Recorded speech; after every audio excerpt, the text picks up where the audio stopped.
కేటీఆర్ను ACB అధికారులు విచారిస్తున్నారు. కేటీఆర్ను విచారణ జరిపి ఆయన ఇచ్చిన స్టేట్మెంట్ను అధికారులు రికార్డ్ చేయనున్నారు. మరోవైపు న్యాయవాది సమక్షంలో విచారణ జరిగేలా హైకోర్టు ఆదేశాలు ఇచ్చింది.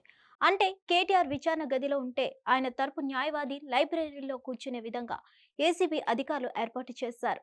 ఇప్పటికే అరవింద్ కుమార్ను విచారించిన ఏసీబీ అధికారులు ఆయన ఇచ్చిన స్టేట్మెంట్ ఆధారంగా బీఆర్ఎస్ వర్కింగ్ ప్రెసిడెంట్ మాజీ మంత్రి కేటీఆర్ను ప్రశ్నించారు. అందులో భాగంగా స్పాన్సర్ కంపెనీ ఎందుకు తప్పుకుంది, వారి నుంచి మీకు ఎలాంటి సమాచారం అందింది, పురపాలక శాఖను ఎందుకు రెండో ఒప్పందంలోకి లాగారు, హెచ్డిఎండి జనరల్ ఖాతా నిధులను విదేశీ కరెన్సీ రూపంలో ఎందుకు చెల్లించాలని ఆదేశించారు. ఆర్థిక శాఖ అనుమతి లేకుండా ఇవన్నీ చేయకూడదనే విషయం తెలీదా అనే కోణంలో కేటీఆర్ పై ప్రశ్నల వర్షం కురిపించారు. ఒక మంత్రిగా ప్రభుత్వ ధనాన్ని కాపాడాల్సిన పోయి విదేశీ కంపెనీల ఒప్పందం ఎలా చేసుకున్నారు, నిబంధనల ఉల్లంఘన కనిపిస్తున్నా ఎందుకు నివారించలేకపోయారు అన్న విషయాలపై అరవింద్ కుమార్ వాంగ్మూలం ఆధారంగా ఏసీబీ కేటీఆర్ను ప్రశ్నించినట్లు తెలుస్తోంది. నిబంధనలకు కేటీఆర్ ఉల్లంఘించారు. ముఖ్యంగా కేబినెట్ అనుమతి లేకుండా నగదు బదిలీ చేయడం, అలాగే ఏకపక్షంగా నిర్ణయం తీసుకోవడం, ఆర్థిక శాఖకు సమాచారం ఇవ్వకుండా హెచ్డిఎంఏ నుంచి 55 కోట్లు రిలీజ్ చేశారు. ఇదంతా కేవలం కేటీఆర్ ఆదేశాలతోనే జరిగిందని ఏసీబీ అధికారులు భావిస్తున్నారు. అందుకే విచారణకు సైతం ఆదేశించారు. ఇదిలా ఉండగా కేటీఆర్కు సుప్రీంకోర్టులో ఊరట లభించలేదు. ఆయన వేసిన క్వాష్ పిటిషన్ను శుక్రవారం విచారణకు తీసుకునేందుకు చీఫ్ జస్టిస్ నిరాకరించారు. ఈ నెల 15న సుప్రీంలో కేటీఆర్ క్వాష్ పిటిషన్ పై విచారణ జరగనుంది. 15వ తేదీన విచారణకు లిస్ట్ చేసినందున అదే రోజు విచారిస్తామని సీజే స్పష్టం చేశారు. అప్పటిదాకా కేటీఆర్ క్వాష్ పిటిషన్ను విచారించాల్సిన అవసరం లేదని అభిప్రాయపడ్డారు.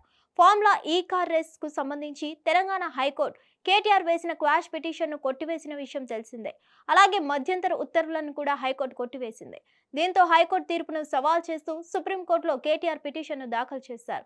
అత్యవసరంగా విచారణకు తీసుకోవాలని కేటీఆర్ తరపు న్యాయవాదులు కోరినప్పటికీ సుప్రీంకోర్టు సీజీఐ నిరాకరించారు. హిట్ టీవీ యాప్ ఇందులో short news, live news, entertainment shows, movies, digital magazines తో పాటు మీ జిల్లా వార్తలను కూడా ఫ్రీగా చూడొచ్చు. అంతేకాదు కేజీ నుంచి పీజీ వరకు విద్యార్థులకు స్కాలర్షిప్ కూడా అందిస్తున్నాం. ప్రతి వారం 10 మందికి లక్కీ డ్రా ద్వారా ఒక్కొక్కరికి 10,000 రూపాయలు అందిస్తున్నాం. ఇంకెందుకు ఆలస్యం, వెంటనే హిట్ టీవీ యాప్ ని డౌన్లోడ్ చేసుకుని ఫ్రీగా ఎంటర్టైన్మెంట్ పొందండి. Hit TV app. Hit TV app. Please download hit TV app. Hit TV app ని ఫ్రీగా డౌన్లోడ్ చేసుకుని ఎంజాయ్ చేయండి. మీకు నచ్చిన ఎంటర్టైన్మెంట్ కోసం హిట్ టీవీ యాప్ ని ఫ్రీగా డౌన్లోడ్ చేసుకుని ఎంజాయ్ చేయండి. హిట్ టీవీ యాప్ ని డౌన్లోడ్ చేసుకుని ఆస్వాదించండి, ఆశీర్వదించండి. ఇంతమంది సెలబ్రిటీలు హిట్ టీవీ యాప్ ని డౌన్లోడ్ చేసుకోండి అని చెప్తున్నారంటే ఎంత మంచి యాప్ ఆలోచించండి. అమెరికా అమెరికా అమెరికా అమెరికాలో చదవాలనుకునే వాళ్ళకి విశ్వసనీయమైన పేరు మన శౌర్య కన్సల్టెన్సీ. UK లో 1 year masters, UK లో 1 year masters, 2 years work permit up to 5 years visa. Contact Saurya Consultancy. Contact 89851 89851.